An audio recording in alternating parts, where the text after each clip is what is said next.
if that's okay, just to eliminate as much background noise as possible. So here we go. So really warm welcome to this day retreat on patience and forgiveness, which are themes that are very close to my heart, but we haven't really talked that much about before, especially forgiveness. When I was thinking about that as a topic, I realized how enormous it is and how important to freeing up our mind. So both of these qualities are very beautiful, indispensable qualities, both for our daily life, you know, for our relationships, for our work life, but also for our practice. And the Buddha actually said that patience is the highest spiritual quality, which I'll go into more during the day. But equally, forgiveness is just one of the most important values in our life, you know, that we can have in our hearts. People who hold on to resentment, who hold on to hurt, you know, basically dragging all the pain of the past along with them into the present moment. And the present moment can never really be free. So in a sense, you could think of patience and forgiveness as aspects of the right intention, the second factor of the Eightfold Noble Path, Samma Sankappa. And those three right intentions are basically letting go, nekkhamma, renunciation, giving up, if you like. Yeah. So you can see how that already relates to forgiveness, because with forgiveness, we're letting go of past resentments, recrimination, any thoughts of revenge, you know, or just kind of churning up that past again and again. So we're trying to make peace with the past, put it down, let it go. And then the second intention is avyapada, which means basically loving kindness. That's the second right motivation in the Eightfold Path. And of course, with forgiveness, you know, we overcome resentment through the practice of loving kindness. With patience, we learn to open up to the moment with loving kindness, rather than trying to push it away or get onto something better or get over what we don't enjoy about the present. We actually learn to open to it with a really wide, soft, embracing kind of attitude, a wide open heart to whatever arises in this present, you know, to our bodies, to our minds. And then the last of these three right intentions is called avihimsaka sankappa, and that means the right intention of non-violence, but it also means gentleness, like not harming oneself, not harming another. And I think this is where patience comes in, because patience is really an aspect of gentleness, being gentle with the moment, not forcing the moment, not forcing your practice, you know, not forcing your mind onto the breath or into the present, but just gently allowing it to settle into that moment, you know. So we're making our minds gentle, we're making them soft, so that our experience can be received.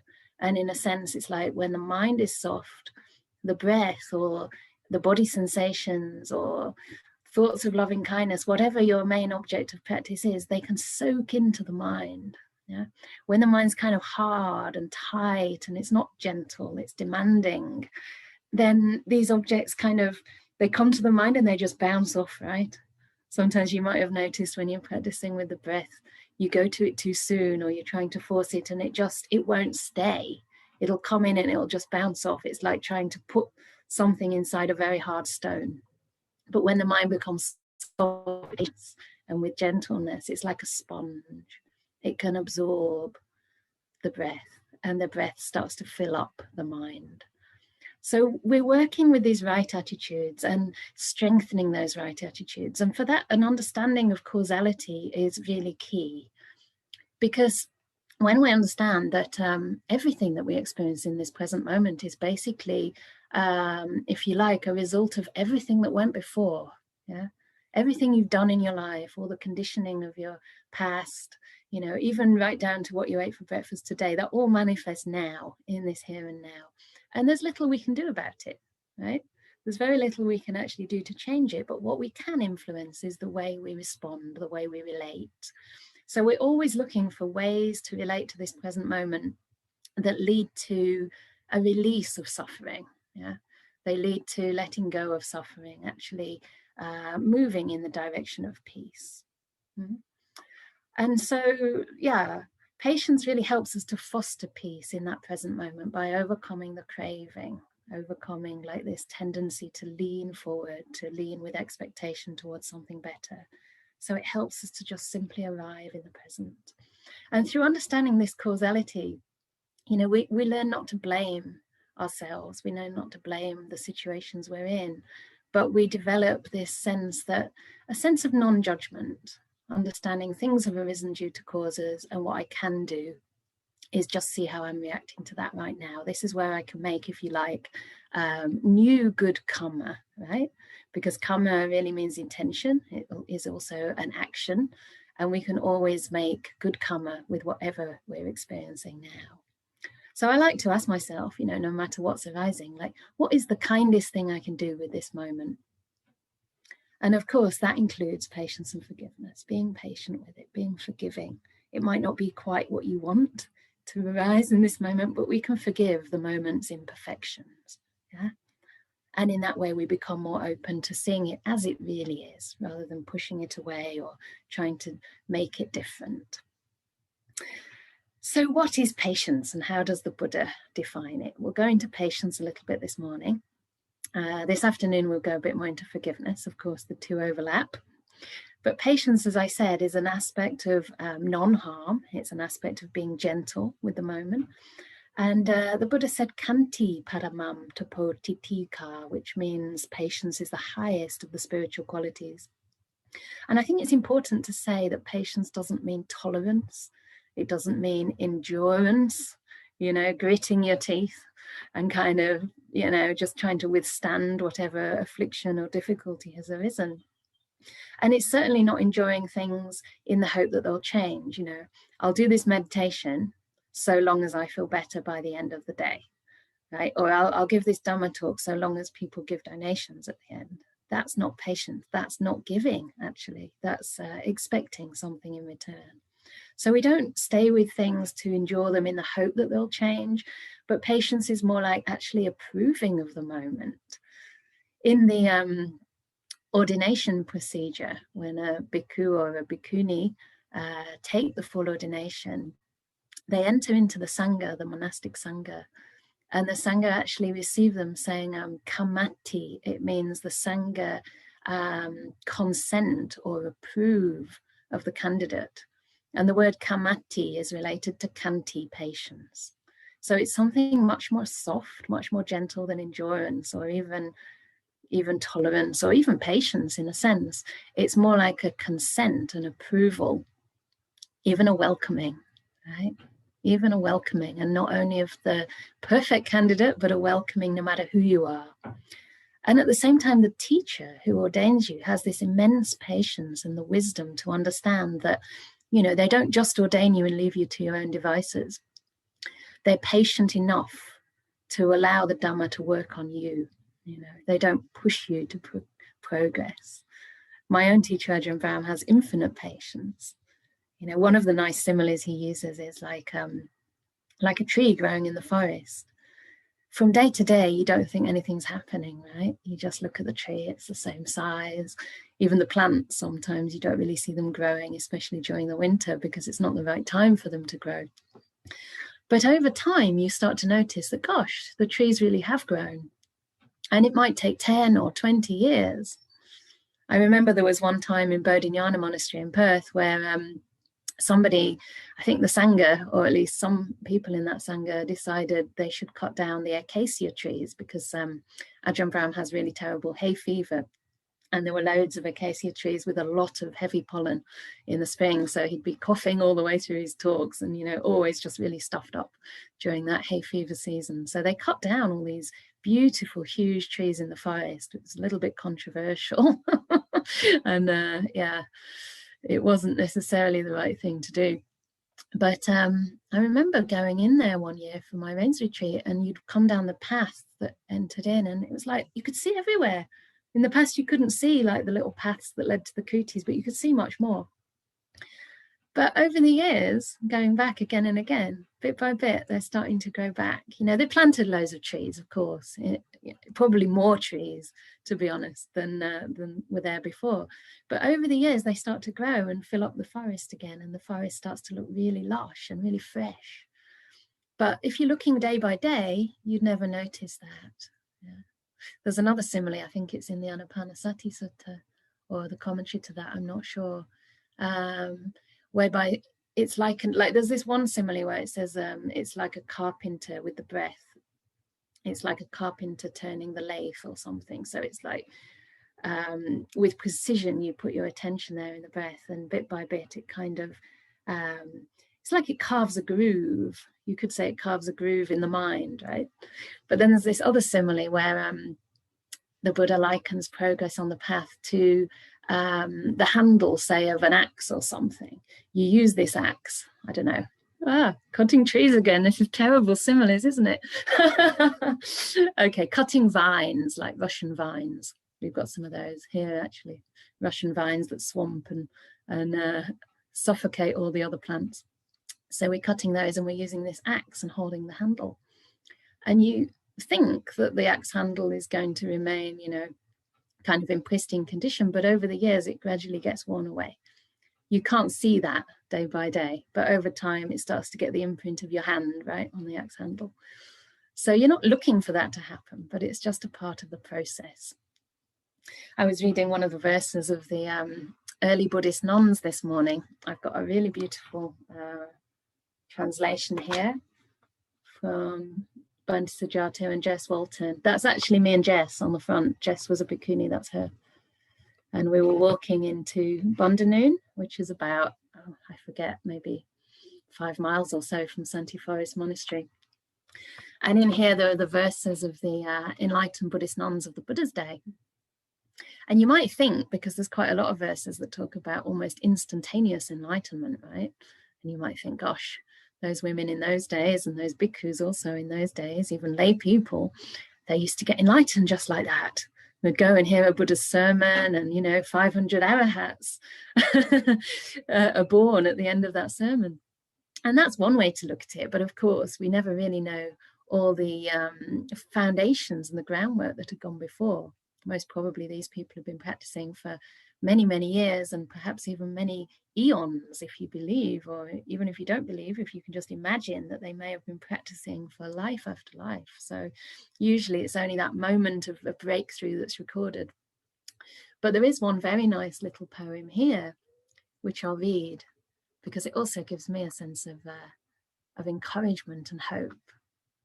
Actually, I've been practicing meditation for 25 years. So this is very apt, and I think Jiva too. So here we go. And this is by Sama, so she's one of the bhikkhunis. In the 25 years since I went forth, I don't know that I've ever found serenity in my mind. I'd failed to find peace of heart or any control over my mind.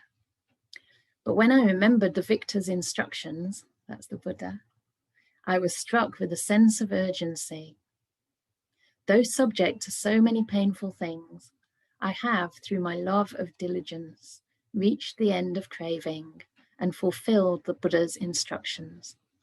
This is the 7th day since my craving dried up.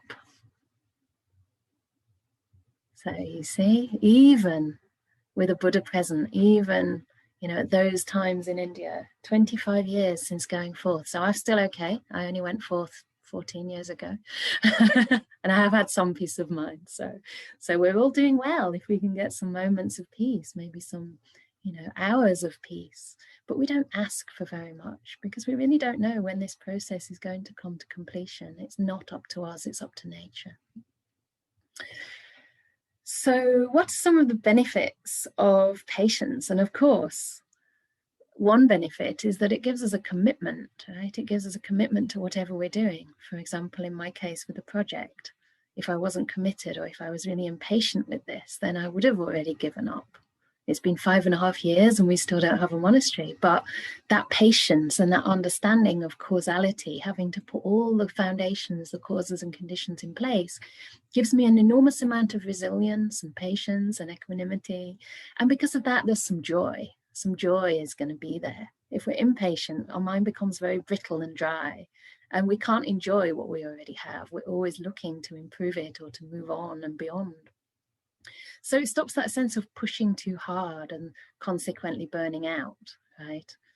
I often work at my maximum capacity, as I'm sure many people do, you know, and many of us have very busy lives, very demanding lives, whether within the family, looking after someone who's sick or even dying, or whether we have businesses or companies, or, you know, we're teaching.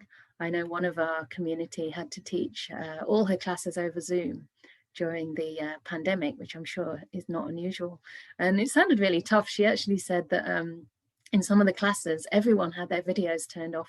So she's just teaching to this like blank screen and not really being able to get any feedback or any sense of where they're at. And one person had their video on and she said that really helped. But yeah, you know, this was making a lot more work, because then you would have, normally in a class, you can address all their concerns there and then, but it was creating lots of work after the classes by email and all the other things. So, you know, we really have a lot of work, and I think modern society just becomes increasingly demanding and pressurized. But this patience allows us to know that even if we work at our limit a lot of the time, we have to take rests. We also have times in our life where we just say, okay, I just stand back now and rest, yeah, without fear of losing the progress, losing the momentum, but just understanding that when we're more resourced, things become much easier, much clearer. We can see the way forward, we can make decisions. They're often decisions, or the answers to questions just come in your mind when you're resourced. So the mind becomes bigger and brighter, we learn more, we're open to more. Yeah, things that look like mistakes, we can see them as opportunities to grow, opportunities to learn, right? And I think most importantly, just being open to the path in particular as this process, rather than something with which is too goal oriented. So instead of making enlightenment our goal, we make our goal how to make peace with this present moment that's arising right now. Our goal, if you like, is to put the causes and conditions in place wisely, with wisdom, with discernment for the future, for the effects that we'd like to see happening in the future. And we can always test that by looking, does this lead to a release, to a softening of suffering, or does this lead to more tension, more stress? Yeah, you know, the Buddha said that it's the Dhamma when it leads to disentanglement, when it leads to putting things down, when it leads to peace, yeah, to disengagement, and ultimately, of course, to Nibbana. So I wanted to talk about two lovely things that Ajahn Brahm has coined. And he's coined two types of patience, right? This is really nice because I think it helps us to see where our patience is leaning into the future with expectation. And the first one is waiting in the moment. And this is the one we want to develop, right? The kind of patience that is waiting in the moment. So that kind of patience is like waiting with whatever's arisen. So again, not waiting for it to change, but just being a companion to this present moment, right? Staying present to it, staying present for it, even attending or tending to the moment, yeah? Like a waiter in a restaurant would come and look after the people in the restaurant, looking out for their needs, looking out for what they want, or when they're ready for the next course. We tend to the moment. What does this moment need right now? Yeah, how can I just relax into it and open up to whatever's arising with a soft and gentle, patient heart? And that kind of patience has no time limit, right? We're not saying I'll be patient so that eventually. So it has no time limit. And I think when we're really, really with our experience in this present moment, it's as though the present moment expands and becomes a really wide place, and we start to move inside time. Yeah. As long as we're kind of being pulled into the past, especially through things that maybe we haven't yet forgiven, resentments or regrets, or we're being pulled into the future with a sense of, it's going to get better later.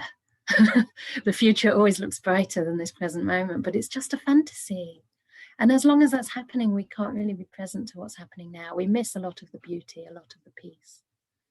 So when we're able to be with this present moment, we move inside time. Time disappears, and hours can go by when you're meditating.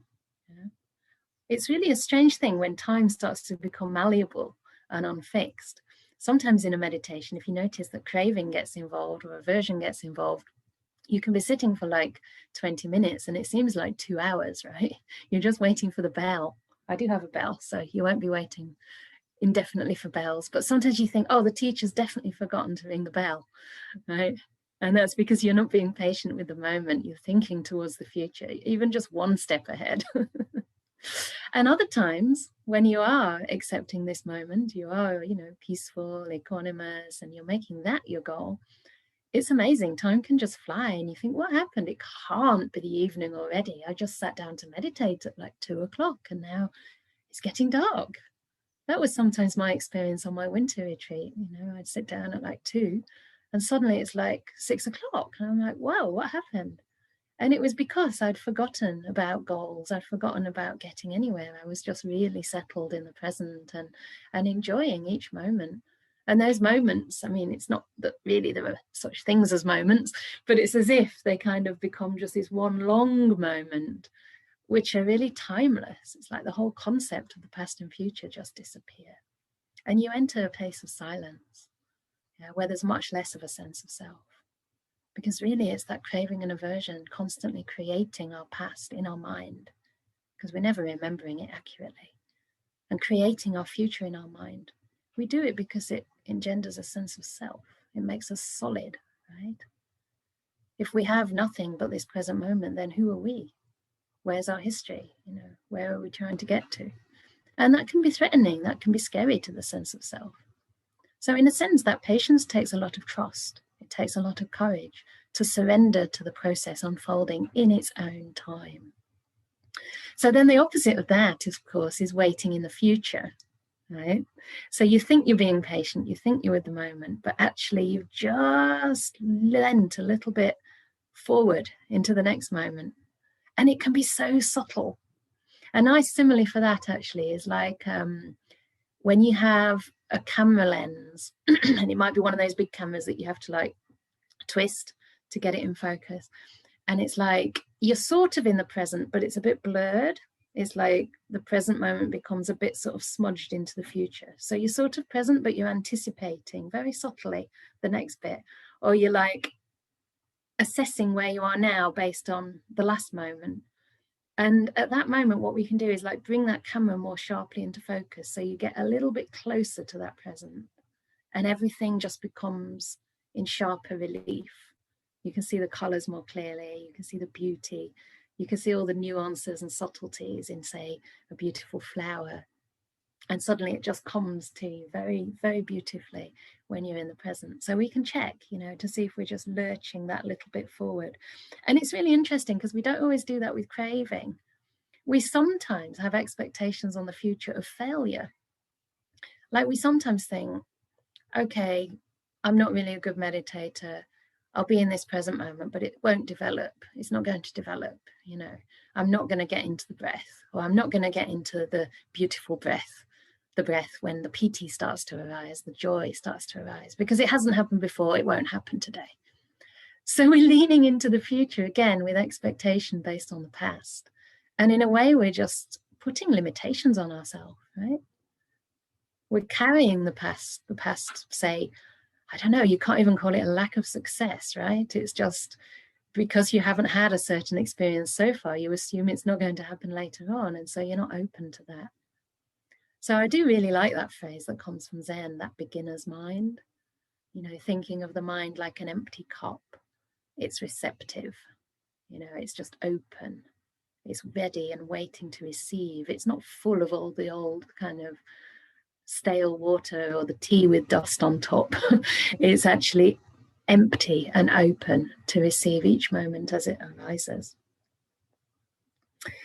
So yeah, the other thing that we can do is like wait in the future, not waiting for something to happen, but waiting so that something happens, right? So this is even subtler. This is like you've managed to learn to wait in the moment. You're genuinely in the moment. You're genuinely waiting with the moment, waiting in the moment, the right kind of patience. But you're waiting in the moment so that something happens. You're not just unconditionally waiting in the moment because You know, this is the path. This is what the Buddha asked us to do. And so sometimes people go on retreats and they had maybe a nice retreat, who knows? But afterwards they say, oh, it didn't work. It didn't work. You know, I waited, I was patient, I was equanimous, I was full of metta, but it didn't work. So what does that mean, actually? That means that you were kind of subtly bargaining with the practice, right? You were subtly bargaining with the Buddha. I'll do what you say as long as I get my sweet reward. So even there's this like little expectation. And again, you might think, well, surely there has to be some result. I mean, we have to see that there's a benefit to these practices. But I do think that, you know, the results aren't always what we're necessarily looking for. And there may be results that you just don't notice because you expected something else. Or you may have lost track of the fact that the results are very slow, like those trees in the forest, like the forest growth. You don't see it in 1 week, maybe not even in 12 months, but after 2 or 3 years, you start to see, yeah, the forest was growing all along, right? Quite recently, I read something actually on a Facebook post that said something like, yeah, I went on this retreat and it didn't work. And I said to them, like, how do you know that? How do you actually know? Because cause and effect isn't instant, right? The effects can come much later on. And even when we're meditating, for that moment, you know that you're not committing wrong actions, right? You're not committing wrong speech. You're not doing anything to harm others. So at least out of body, speech, and mind, you've got 2/3 down, right? You're purifying your body and your speech. Of course, mental speech is another thing. We have to learn to purify that as well, the way we talk to ourselves. But basically, you're already making a lot of progress just by stopping the kind of grosser cravings and aversions that arise in the mind. So again, I like to ask myself, you know, how would I relate to this moment if this moment was all I actually had? If this was it? If this moment was all I had? Would I be able to see the beauty? Would I be able to accept this moment? You know, allow myself to open up to this moment just as it is? It would make a change. It would make a difference, wouldn't it, if this was the only moment we ever had? And the thing is, one day it will be the last moment. We actually don't know when that last moment comes. It could be, you know, in 20 years or 40 years. It could be next week. It could be today, in 5 minutes. The Buddha actually said that when we practice the recollection of death and dying, it's not to scare our minds, but he said that, you know, even thinking that I could die tomorrow is not the right way of practice, because the fact is you could die within one breath. This could be the very last breath. Yeah. Or he said, you know, this morsel of food you will be eating later, not now, I'm afraid, but this morsel of food that I'm eating now could be the last breath. So we're not even thinking about the next morsel on our spoon, right? How many times are you eating and like you're still chewing that morsel, or maybe you've just put that morsel into your mouth and you're already collecting the next one on your spoon. I do it too when I'm like busy or in a rush. And then I remember, wow, okay, I already have a morsel in my mouth. Like, can I just chew that properly and really appreciate the fact that I have this beautiful, nourishing, warm meal? So all these different ways of being patient are so helpful on the path. And the thing is, you know, you could think, well, this moment will be the last moment. This could be the last moment. But in a sense, it's always the only moment that we have, right? Because the future can only be a reality when it comes into the present. It only actually exists. Anything only actually exists in this present. The rest is just fantasy and memory, which is distorted.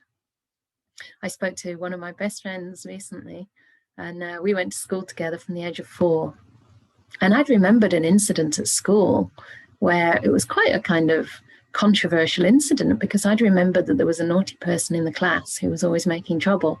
And the teacher at one point had decided to put a box on his head, like a cardboard box, kind of to humiliate him, I guess, but also so he wouldn't speak and disturb the class. And we all thought, of course, it was hilarious.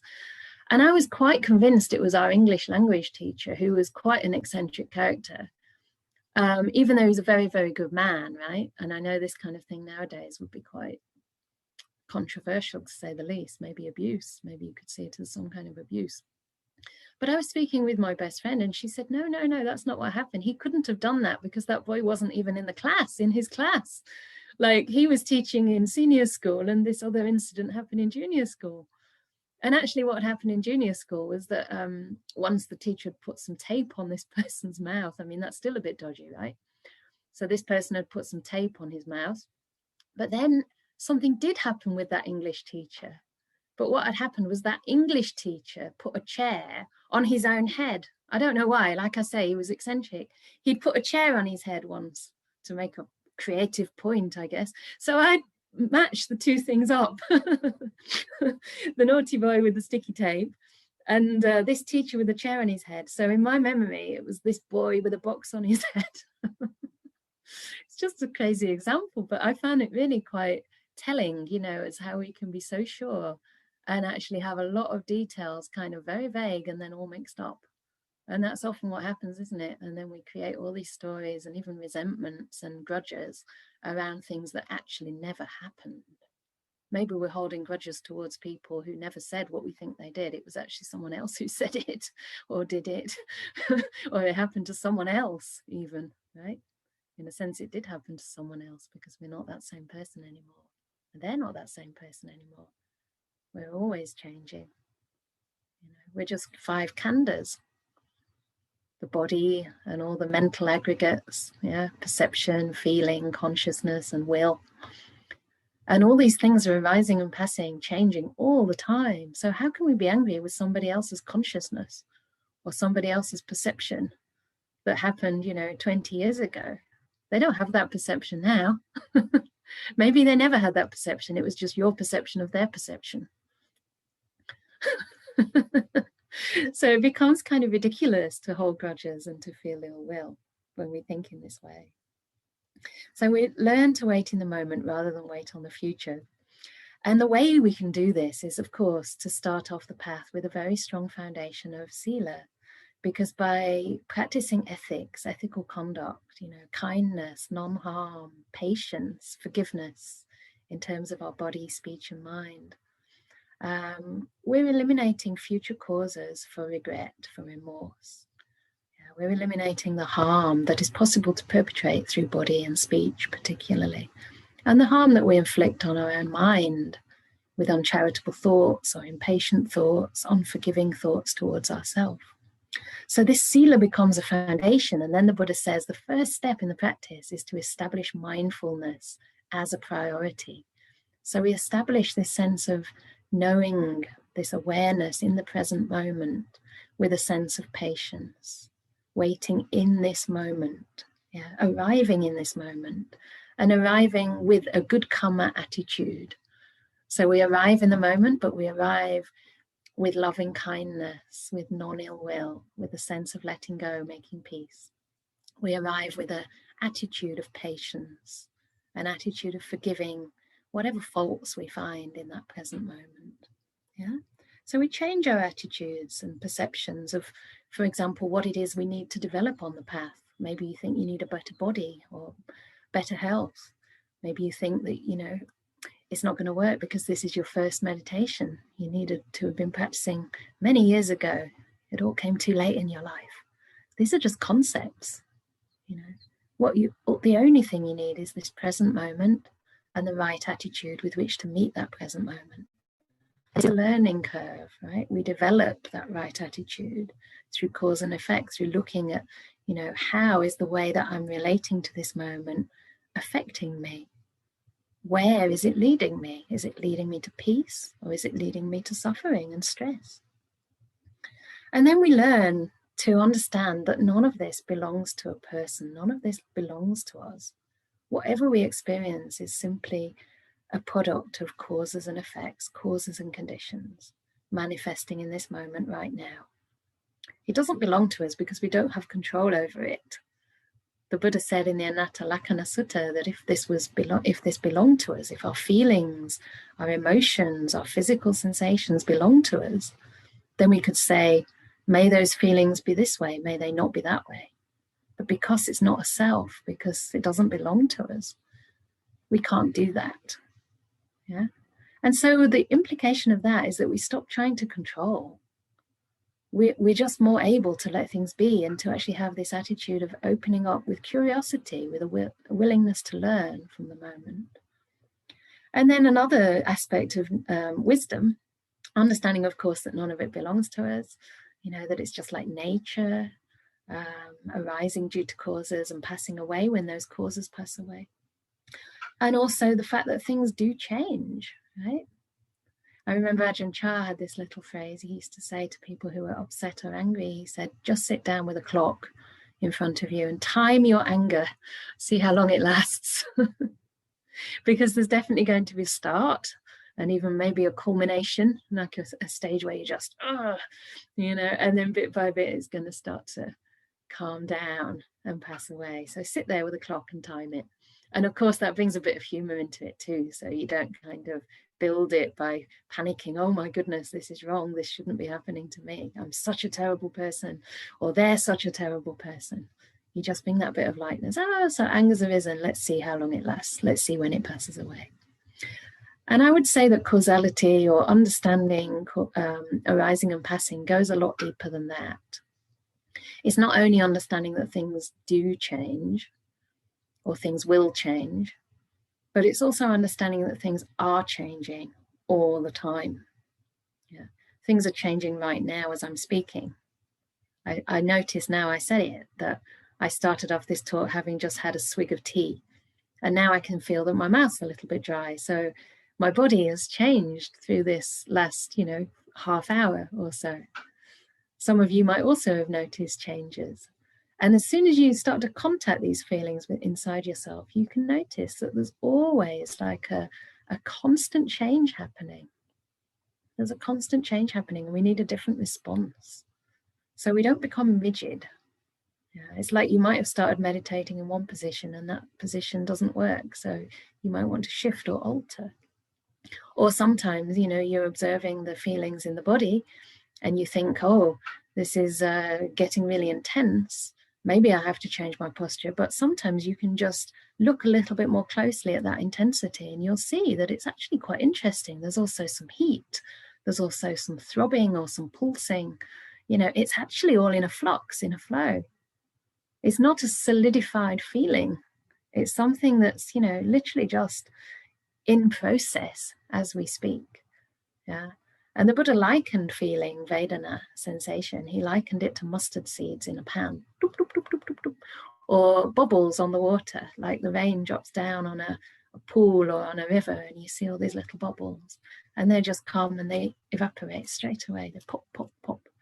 And this is how the feelings are. Our body is not that solid, actually, and nor is our mind. So when we have like that very soft, patient, gentle mind, again, it becomes like a sponge. The body becomes like a sponge, and we can actually see and allow a lot more movement. We're not clinging to things and solidifying things in our mind. So there's a lot more I could say about that, but I don't want to overwhelm you right at the start of the day. So I think it might be nice to have a little bit of practice now.